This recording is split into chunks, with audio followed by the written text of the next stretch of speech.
Здравствуйте! В эфире информационный выпуск Амшекшара. И сегодня в выпуске.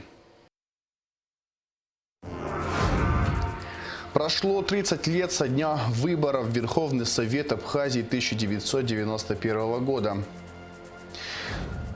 Возросла нагрузка детской республиканской больницы. В день сюда обращаются за медицинской помощью около 150 человек. Печальная статистика. В этом году произошло немало несчастных случаев среди туристов.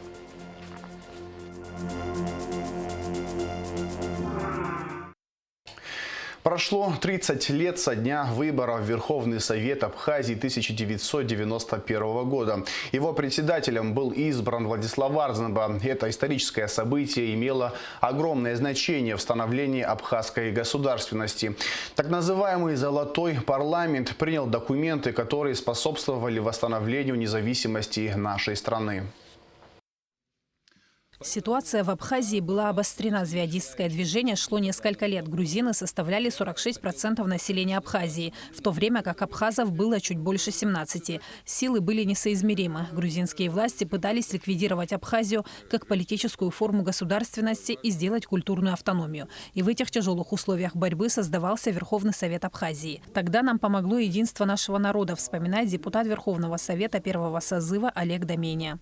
Наша задача состояла говорить об интересах, о том, как думает народ.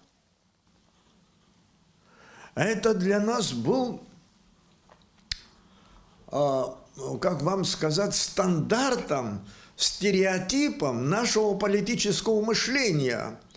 Выражать интересы народа, думать, как думает народ. Первые выборы в Верховный Совет прошли 22 сентября 1991 года. Его председателем был избран Владислав Варзенба, заместителем Тамаз Надаришвили. Депутаты сразу же разделились на две партии – грузинскую и абхазскую. Депутаты грузинской фракции полемизировали с абхазскими почти по всем вопросам. Все чаще они в знак протеста стали покидать заседания. И это дало возможность лоббировать наши интересы и принимать важные решения для нашей страны. В этих условиях нам удалось, абхазской стороне удалось договориться с Гамсахурдия. Определить состав, количественный состав будущего Верховного Совета Абхазии. Значит, 65 человек, из них 28 для абхазов, 26 грузин, и для остальных 11 остававшихся мест для остальных представителей этнических общин, которые тогда населяли Абхазию. Согласившись на участие такого количества абхазов в Верховном Совете, Грузия решила, что это будет компромиссом. Советской Грузии уже не было. К власти пришел Гамсахурдия. Тогда грузины вернулись к Конституции 1921 года, в которой государственность Абхазии не была предусмотрена. А поскольку по Конституции 1925 года не требовалось квалифицированного большинства при решении вопросов о названии и символике республики, они, наконец, были утверждены. Конечно, депутаты рисковали, но без этого принятия судьбоносных для Абхазии решений было невозможно, считает Олег Доменя. То, что Владислав Григорьевич тогда себе позволил, я думаю, что не так уж много найдется людей, которые могли бы так смело пойти на такой риск. Но в тех условиях без риска никакие проблемы мы не могли решать. Мы рисковали. Я вам скажу даже так, что немало было людей, которые нас уговаривали, когда Грузия поставила перед нами вопрос о том, что если парламент самораспустится, то войска выведут из Абхазии. Но мы не верили, если мы распустимся, разойдемся, что они войска выведут. У нас не было выбора, кроме вооруженного сопротивления грузинской агрессии.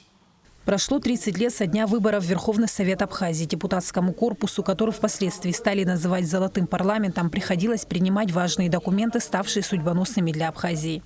А этот документ сегодня уже забыт. А там написано следующее. И Грузия, и Абхазия имеют право создать общее государство. В то же время каждая из них имеет право создать свое собственное государство. Это единственный международный правовой документ, который гласит о том, что Абхазия имеет право своего государства. когда вот такой документ был принят, это была серьезной политической поддержки со стороны международного сообщества. Благодаря результатам выборов в Верховный Совет Абхазии и принятым депутатами решениям был заложен фундамент абхазской государственности. Сима Аргун, Алексей Агухава, Абхазское телевидение. Премьер-министр Александр Анква провел совещание по вопросу оказания помощи в приобретении жилья социально незащищенным категориям граждан, сообщает пресс-служба правительства. Речь шла о структурной модификации госпрограмм, принятых в 2019 году. В 2020-2021 годах продолжался прием заявок и формирование пакетов документов для кандидатов, подходящих под утвержденные категории жилищных программ. Однако в связи со стратегическим направлением расходования бюджетных средств на мероприятия, связанные с защитой здоровья населения от коронавирусной инфекции, финансирование программ не осуществлялось. В 2021 году по поручению премьер-министра специально созданная рабочая группа пересмотрела категории граждан, имеющих право претендовать на участие в программе, а также условия получения средств на приобретение жилья. Планируется внести изменения, объединив ресурсы двух действующих программ в одну. Кроме того, рассматривается вопрос отмены условия возвратности предоставляемых средств. Предлагается принять программу на 2 года. Проект документов в таком случае предусмотрит по 40 миллионов на 2021 и 2022 годы. По предварительной информации, проект новой формы госпрограммы по поддержке граждан в приобретении жилья будет рассмотрен на ближайшем заседании правительства Абхазии. Прокуратурой Галского района возбуждено уголовное дело в отношении экс-главы администрации села Хашта Туркия Беслана Робертовича по факту присвоения чужого имущества в особо крупном размере с использованием служебного положения. Об этом сообщает пресс-служба Генпрокуратуры. По версии следствия, Беслан Туркия в период с 1 сентября по 31 декабря 2020 года систематически принимал уплаченные жителями села земельные налоги, используя служебное положение. Из полученных денежных средств на общую сумму 1 миллион 823 тысячи 350 рублей внес на расчетный счет МНС по Галскому району 1 миллион 163 тысячи 203 рубля. Тем самым совершил хищение в особо крупном размере на сумму 660 тысяч 147 рублей. В ходе произведенного расследования прокуратурой Галского района выделены еще 2 уголовных дела в отношении заместителя главы администрации села Хашта Гамисония Джамбула Михайловича и бригадира администрации указанного села Гиделия Рамаза Иглаевича по факту мошенничества с использованием служебного положения и служебного подлога путем внесения в официальные документы заведомо ложных сведений о получении заниженной суммы земельного налога. Приказом министра здравоохранения Эдуарда Будбы, исполняющим обязанности главврача Республиканской специализированной психиатрической больницы, назначена Ануа Ирина Михайловна. Бывший руководитель Кортава Георгий Игоревич освобожден от занимаемой должности по собственному желанию. Представляя коллективу Ирину Ануа, которая ранее была заместителем главврача этой же больницы, Эдуард Будба отметил, что, как и прежде, медучреждение будет получать необходимую помощь. На сегодняшний день в психбольнице более 130 пациентов. Медики российского военного мобильного госпиталя, развернутого в Сухуми 18 августа, приняли на лечение и консультацию порядка 650 жителей Абхазии, заболевших новой коронавирусной инфекцией, сообщает пресс-служба Южного военного округа. В данный момент на лечении в стационаре находятся 65 пациентов, 134 человека после прохождения необходимого курса лечения уже выписаны. В мобильных лабораториях полевого госпиталя проведено уже порядка 1500 различных исследований, в том числе более 1000 ПЦР-тестов, более 500 обзорных рентгенограмм грудной клетки. Безусловно, в период пандемии медики испытывают колоссальные нагрузки, и неважно, в какой именно области специалист. В связи с перепрофилированием Сухумской инфекционной больницы в ковид-центр возросла нагрузка и на врачей Республиканской детской больницы. В день сюда обращаются за медицинской помощью около 150 человек. Основная проблема в медучреждении – это нехватка кадров. Алика Трапш продолжит тему. В период пандемии коронавируса нагрузка на республиканскую детскую больницу увеличилась в разы. Сухумская инфекционная больница переведена в ковид-госпиталь. И, соответственно, дети с различными инфекционными заболеваниями получают амбулаторное и стационарное лечение в стенах детской больницы. Если в предыдущие годы за летний период в детскую больницу обращались до 2-3 тысяч человек, то в этом году их количество выросло до 7 тысяч. В больнице ежедневно открыт дневной стационар для ковид-больных детей. Дневной стационар не предполагает постоянного нахождения здесь. Это где они могут обратиться, получить первичную помощь. То есть это внутривенные вливания какие-то, концентратором подышать кислородом там, или какой-то осмотр, взять ПЦР-тест и так далее. Вот, в общем, в таком режиме работает наш дневной стационар. Слава богу, скажу, количество коронавирусных детей не очень большое, но в пике, конечно, в июле, в августе было больше количество. На сегодняшний день где-то 5-6 обращений в день. В республиканской детской больнице функционирует 3 отделения – соматическое, хирургическое и реанимационное. При этом в лечебном учреждении остро стоит вопрос нехватки кадров. К примеру, на протяжении многих лет на всю детскую больницу есть лишь один реаниматолог-анестезиолог. Из-за того, что практически из всех районов детей везут сюда, нагрузка на медработников колоссальная. Я, пользуясь случаем, хочу сказать, тоже поблагодарить весь мой коллектив, всех моих сотрудников, которые, правда, и морально, и физически очень устали, но не покладая рук, сегодня они оказывают всемирную помощь населению. Пользуясь случаем, хочу сказать, что мы, стационар, должны работать как стационар. Мы должны лечить детей, которые госпитализированы. И основное внимание, удар на них делать. Но сегодня нам приходится, к сожалению, очень много времени занимает амбулаторный прием. Хочу, пользуясь случаем, сказать, есть Сухумская поликлиника для городских жителей, которая прекрасные врачи работают, такие же, которые могут оказать им и подсказать, сказать, даже по телефону поговорить, чтобы сюда приходили уже или на госпитализацию, или те дети, которые из поликлиники амбулаторно не справляются. Вот. И в районах я считаю, что, конечно, нужно открывать какие-то хотя бы кабинеты, ну, если там целое отделение в связи с отсутствием штата большого невозможно, хотя бы детские кабинеты, где они бы нам, конечно, оказали бы большую помощь. По словам Игоря Джопа, есть и другая причина, по которой из районов детей везут в детскую больницу в Сухум. Опять-таки нехватка кадров. К примеру, в Очимчире на весь район один детский педиатр, который физически не может обслужить всех пациентов. Ежедневно в республиканской детской больнице дежурят 2 доктора – терапевт и хирург. К сегодняшнему дню, к половине первому, я точно вам сказать не могу, сколько человек было мною осмотрено, но около 15 точно. Слава богу, тенденция эта уменьшилась. Если 2-3 ребеночка за сутки обращаются с кишечкой, то это уже намного меньше, конечно. Сейчас, учитывая, что у нас погода чуть-чуть стала попрохладнее, пошли обычные вирусные инфекции, сопровождающиеся соплями, кашлем, да, то есть появились бронхиты, обструкции усилились.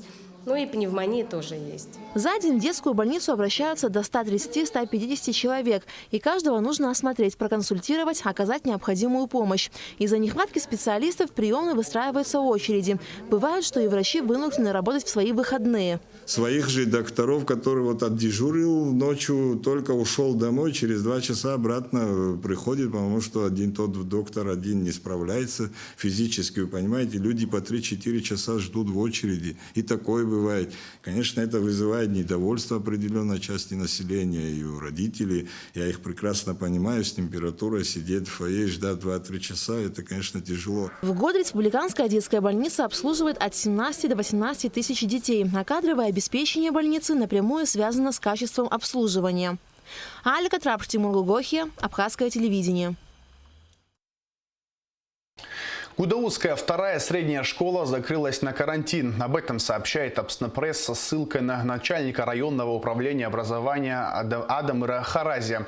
Уточняется, что есть несколько заболевших коронавирусной инфекцией учеников и учителей. Школа закрыта на карантин до понедельника. Сейчас там проводится санитарная обработка помещений. Остальные школы в районе работают в обычном режиме. Народная артистка Абхазии и России, солистка Московского академического музыкального театра имени Станиславского и Немировича Данченко Хибла Гирзмава стала президентом Национальной оперной премии «Онегин», сообщается на сайте оперной дивы. Премия существует с 2016 года и вручается ежегодно в Санкт-Петербурге.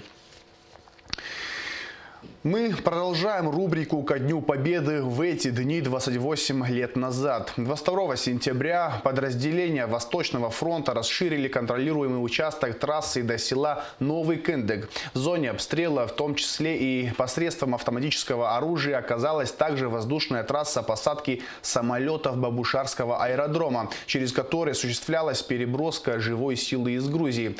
В это же время бойцы Западного фронта освободили часть столицы. Подразделению Абхазской армии со стороны Чадарской ЖД платформы начали наступление в направлении нового района через массив Гумыста. Атакующие дошли до высотных домов, но понесли большие потери и ночью вынуждены были вернуться на старые позиции по правой стороне железной дороги.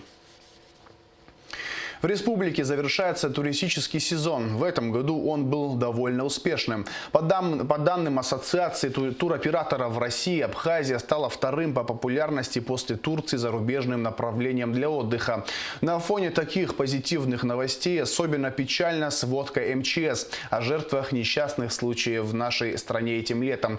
Их оказалось немало. Люди, пренебрегая правилами безопасности, осознанно подвергли своей жизни риску. Об этом наш следующий репортаж.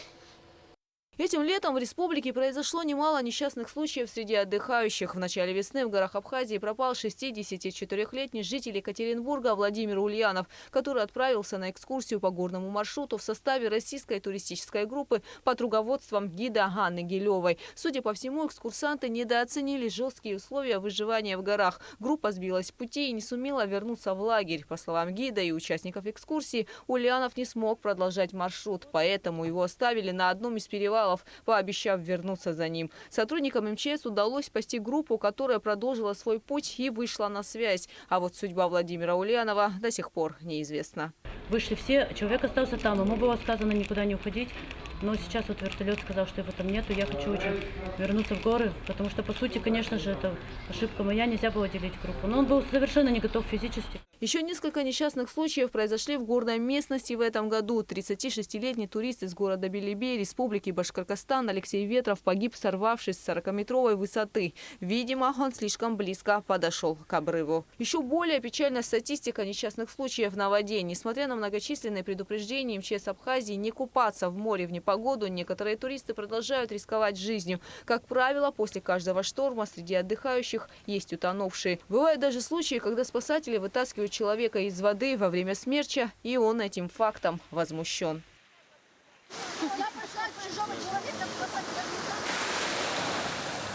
А эта туристка совсем не собирается выходить из воды. В июле в Гагре утонула 36-летняя жительница Санкт-Петербурга и ее маленький ребенок. Руководство пансионата, где она отдыхала, запретило ей купаться, так как был сильный шторм и высота волн достигала 2 метров. Женщина нашла еще более опасную альтернативу. Пошла купаться с детьми в холодную и очень бурную реку Бзыбь. Оттуда их стало уносить в море. В итоге сотрудникам МЧС удалось спасти 2 старших детей. Младший ребенок утонул.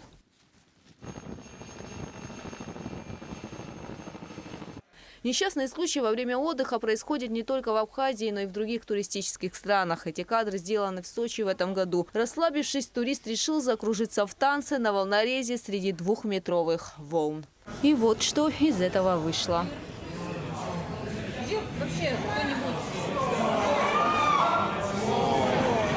К счастью, танец закончился удачно. Человек смог выбраться из воды. Однако это единичный случай. На такие волны смотреть страшно даже издалека. Не то, что купаться в этот момент в море. А это видео на канале YouTube выложил один из российских туристов. Называется оно «Нам штормы не страшны.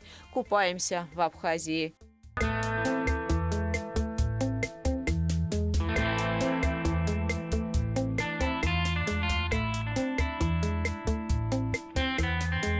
В общем, в этом году лето у абхазских спасателей выдалось жарким. Многочисленные предупреждения сотрудников МЧС соблюдать меры предосторожности в горах и в воде не действуют.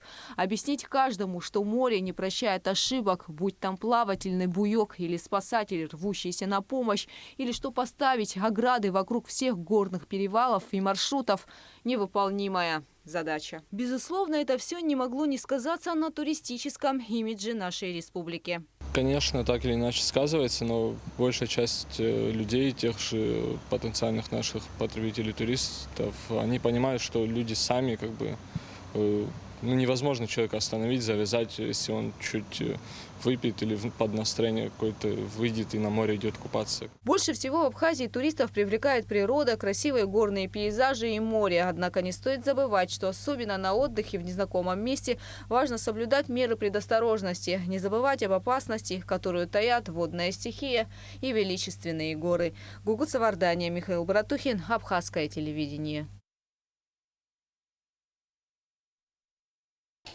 В Москве простились с абхазским и российским литературоведом, доктором филологических наук, профессором Верой Вахтанговной Ширвашидзе.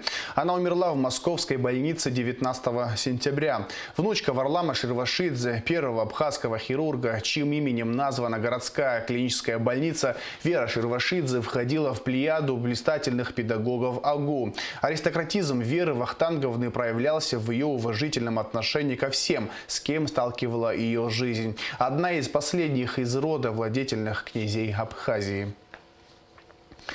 В новом районе столицы прошло второе мероприятие в рамках акции «Всемирный день чистоты». Инициативу Национальной ассоциации культуры, спорта и красоты поддержала столичная администрация. Подробности в репортаже пресс-службы администрации города Сухум.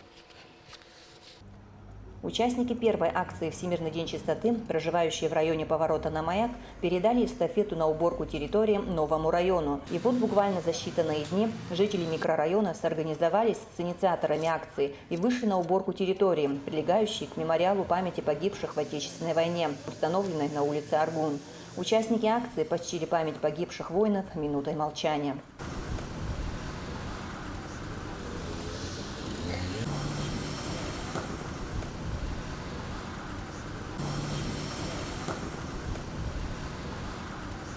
Организаторы обращаются к жителям и других районов Сухума подключиться к акции и выйти на уборку, чтобы в какой-то мере помочь и коммунальным службам города. Новый район первый принял эстафету, и мы надеемся, что следующие районы также присоединятся к нам. Отдельную благодарность хотелось бы выразить Автандилу Африкановичу Сурманидзе, также Астамуру Герхелия и, конечно же, Беслану Федоровичу Эшба. И поблагодарить нашу команду, которая поддержит нас уже не в первом проекте. Жители нового района с энтузиазмом приняли эстафету и совместно с представителями Домоуправления номер 5, Национальной ассоциации культуры, спорта и красоты и рабочими МУП благоустройства в течение 2 часов косили, подметали, собирали мусор в пакеты, провели уборку и во дворах домов по улице Аргун. Теперь на детских площадках будет комфортно не только детям, но и ожидающим их родителям. Все хотят, чтобы вокруг был порядок, чистота, и мы этого придерживаемся и постоянно над этими вопросами работаем вместе с жителями нашего города и в частности Аргун-30. Большое спасибо инициативной группе, большое спасибо администрации города. Подключились местные жители, проявили активность, мы тоже со стороны управы поддержали их, чем могли. Также присоединились к нам и наши соседи, коллеги из Домоуправления со старого поселка. И приступили вот к работе, как вы видите, пытаемся, стараемся навести чистоту, поддерживать ее в дальнейшем, собираемся, конечно же. И хотелось бы отдельно поблагодарить Национальную ассоциацию культуры, спорта и красоты, которая является как бы локомотивом, инициатором этого движения. Среди организаторов акции по уборке и представители компании Greenway. Они отметили, что главная цель мероприятия – воспитать экологическое самосознание подрастающего поколения. Чтобы они знали, что здесь нельзя сорить, что эту землю надо беречь. У вас самая красивая земля в мире. Самая красивая земля. И я хочу, чтобы она была чистой, богатой, обеспеченной. Земля Абхазии, народ Абхазии, будьте самыми лучшими в мире. Вы достойны этого. На место проведения акции пришел замглавы администрации Сухума Автандил Сурманидзе. Кстати, прилегающую к мемориалу территорию жилищно-коммунальное хозяйство столицы собирается обустроить, высадить деревья и установить лавочки по периметру. Хотим здесь высадить деревья, это будет лагистремия красивая. Также будут кустарники из семейства хвойных, ну и лавочки. Хотим поставить лавочки, чтобы жители этой улицы могли приятно проводить время, сидеть, отдыхать. Планов у нас много, но поэтапно будем осуществлять. На улице Аргун также собираются установить 2 остановки и пустить по кругу общественный транспорт. До сих пор жители из так называемого пятачка добирались пешком до своих домов. Амра Амич, Баильдар Дамиров, пресс-служба администрации города Сухум. 23 сентября в Цандрипше состоится матч 14-го тура 2-го этапа чемпионата Абхазии по футболу сезона 2021 года. Встречаются Цандрипшский Садзе и команда Нового Афона. Начало матча в 16:00. Напоминаем, что прямую трансляцию всех матчей можно смотреть на канале абхазского телевидения в «Система спорт» и в соцсетях. И в завершении выпуска о погоде. По сообщению гидрометцентра, в четверг, 23 сентября, в Абхазии ожидается облачная погода, временами дождь, гроза, местами возможен град. Температура воздуха ночью 12-17, днем 15-20 градусов тепла. Температура морской воды плюс 24 градуса.